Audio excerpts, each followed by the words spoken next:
Experts talk show. We're here speaking with my co-host, Dr. Catherine Dickem, who is enlightening us on the prison healthcare system, the correctional healthcare system, the jail healthcare system. Jail care, what difference does it make?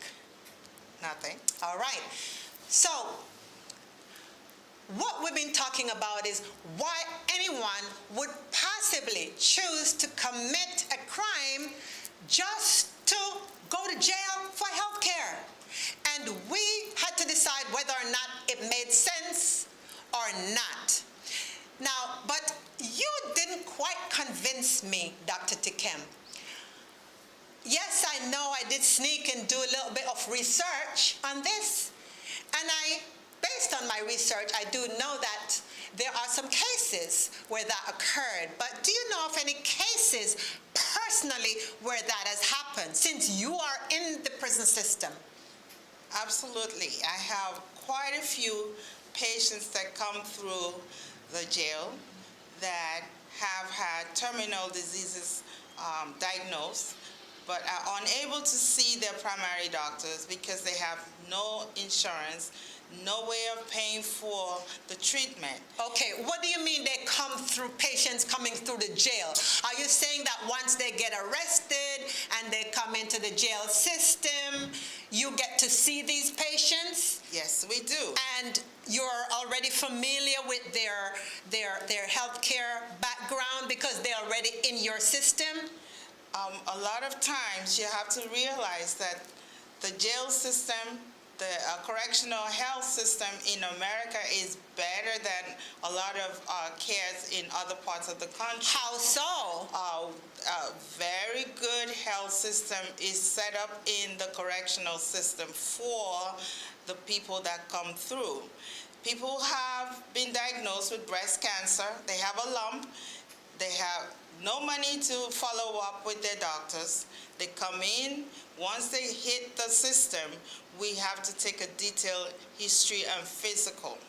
Begin the workup, looking to make sure that they get the treatment plan as is expected. I can't believe what I'm hearing. It almost like want to sound like it's a poor people crime, because if someone really is so desperate that they have to commit a crime just to get health care, that's really desperate.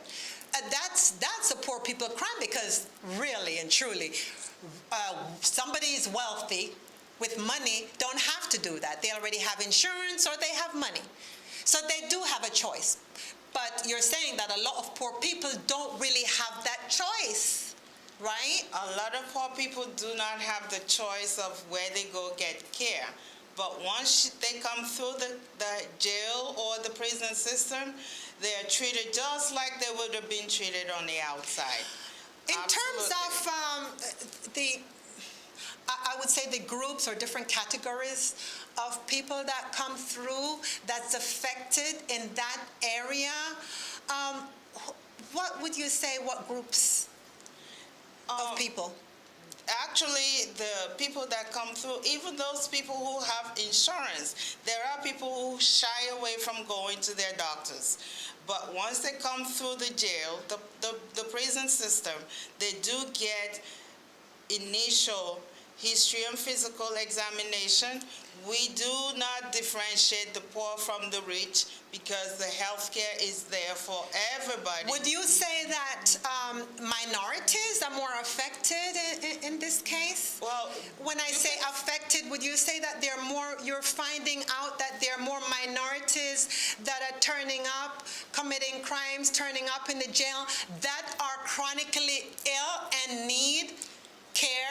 You could really say that, yes, that the minority people are more in need of this health. However, it's just the number of minorities that are arrested that we see, not necessarily because those that are not minorities that get released upon arrest do not come through the health system.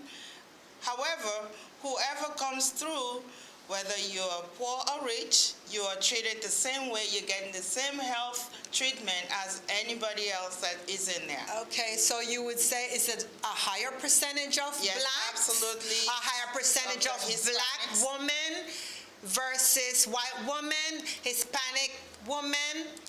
Yes, absolutely. The health system in the jail is not any different from the health system out in the free world. We treat everybody as they come through. We have had an example of some people who, as you were alluding to, people who commit crime just because once they get released and they're told to go back to their primary doctor, they have no doctor to go to, they recommit crime. Okay. So can I ask you about where does the system fall in terms of taking care of these people who cannot afford to purchase health care, who cannot afford to purchase health insurance? Wouldn't those people, those are the people I would say they're not entitled to Medicaid or Medicare, because wouldn't you say that a lot of people who cannot afford health insurance, they're entitled to Medicaid or not? To be perfectly honest with you, all the states administer the Medicaid system differently. Everyone is expected to get health care, whether you can afford it or not. However, because life is not fair, everyone is not getting what they're due, some people are able to access this insurance, and some people are not able to access the insurance, hence the inability to get care in itself. This is flabbergasting. Now, what would you say or suggest to anyone as to how you could resolve this problem? Now, this is obviously a systematic problem. Yes. It's America's problem. Yes. It's the system's problem, right? Yes. And we are in Florida. It's Florida's problem. Florida's problem. However, a lot of people do not realize that the community health centers in the areas where they live at is a free access. A lot of people do not realize that they can go get help in the community health centers. They also have free clinics. Hang on. Aren't those for the minor illnesses, though? Now, we went from minor illnesses to chronic illnesses to even illnesses such as cancer where you need surgery. Now, clinics, Right. in my opinion, or from what I know, does not perform surgeries in general, do they? They may not perform surgeries, but they do referrals. Once they do a referral to the appropriate centers that do surgeries, they will get it because it's as coming to jail to get care, because these are the same centers that we refer our patients to. We do not do surgeries in the jails, but we do referrals. And so if you were to need care, you were to need surgery from the community health center's perspective, they will refer you to the appropriate center. So what you're telling the public is that for those people who are used to committing crimes just so that they could go to jail and get care, you don't really have to do it? That is really not the answer? Absolutely. Okay. Absolutely. You do not need to commit crime to get health care. Health care is there for you. You need to learn to find out where the resources are in the area where you live at.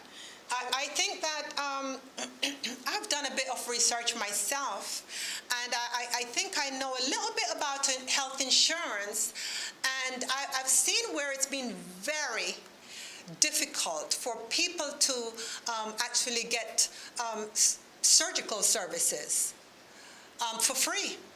So we're going to have to talk about that some more. But we hope that we have raised your awareness today about health care in the community. about the healthcare system in general and healthcare in Florida.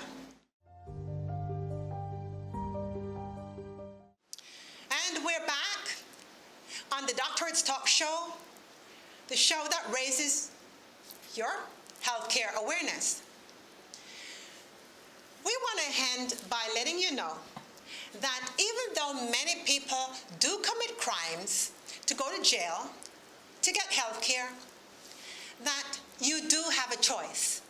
You do not have to commit a crime to go to jail for health care.